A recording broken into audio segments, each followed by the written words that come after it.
গরম থেকে মুক্তি পাওয়ার জন্য আরও একবার আমি যাচ্ছি শিবখোলা। তো এখন রয়েছি রংটংয়ে।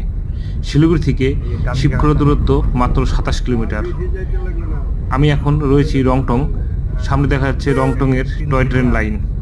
এই টয় ট্রেন লাইন পার করে সোজা চলে যাবে তিনদেরিয়া হয়ে কার্শিয়াং হয়ে দার্জিলিং। আর আমি যাব শিবখোলা, তাই ডান দিকের রাস্তাটি নিয়ে নিলাম। এই ডান দিকের রাস্তাটি সোজা উপরে উঠে যাবে পাহাড়ে এবং যাবে শিবখোলার দিকে। শিবখোলা এখান থেকে মাত্র 17 কিলোমিটার দূরে অবস্থিত।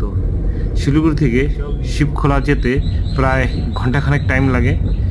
এখানে লক্ষ্য করলেই দেখতে পাবেন বিভিন্ন ধরনের পাখি, যেরকম হর্নবিল পাখিও আপনি এখানে দেখতে পাবেন।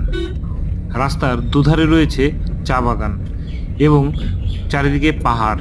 তো পাহাড়ি পথ বেয়ে আমি চলেছি শিবখোলার দিকে। খুব সুন্দর রাস্তা। শিবখোলা জায়গাটি বর্তমানে বেশ জনপ্রিয় হয়ে উঠেছে।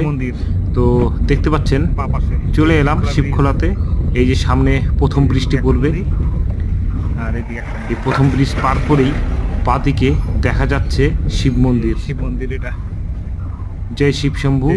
এই শিব মন্দির পার করার পর বেশ 2-3 মিনিট পর যাওয়ার পর আরও একটি ব্রিজ পড়বে। এই ব্রিজ পার করার পরেই বাঁদিকে একটি রাস্তা একটি মাঠের দিকে চলে যাবে। ওখানে গাড়ি পার্কিং করে তারপরে আপনাকে হেঁটে হেঁটে যেতে হবে ঝর্ণার দিকে। আর সোজা উপরে রাস্তাটি যাবে আহালদারা। তো বাঁদিকে রাস্তাটি নিয়ে নিলাম।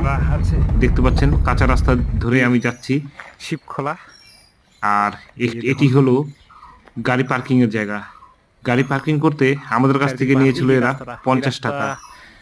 বেশ ভালো সুন্দর জায়গাটি। আর এই যে দেখা যাচ্ছে শিবখোলা অ্যাডভেঞ্চার ক্যাম্প যেতে লাগবে। বেশ ভালো। এটিও নদী পার করে যেতে লাগে, হাঁটা পথ। আর এই যে হাঁটা পথ দিয়ে আমি যাব শিবখোলা, যেখানে স্নান করে। এই যে চলে এলাম শিবখোলা, যেখানে সবাই স্নান করতে আসে। এই যে ঝর্ণা দেখতে পাচ্ছেন, কিন্তু নদীতে জল সেরকম ভাবে নেই। আর নদীর জল একদম আয়নার মতন পরিষ্কার। বর্ষাকালে নদীতে বেশ জল থাকে, অনেক জল থাকে এবং প্রচুর লোকের সমাগম হয়। শিলিগুড়ি থেকে গরম পড়লেই এই জায়গাটাতে প্রচুর লোক স্নান করতে আসে। দেখতে পাচ্ছেন চারিদিকে পাহাড়, খুব সুন্দর একটি পাহাড়ি পরিবেশ।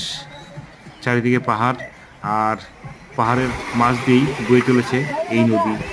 জল দেখতে পাচ্ছেন আয়নার মতন পরিষ্কার, মানে জল দেখলেই মনে হচ্ছে যেন জলে নেমে পড়ি।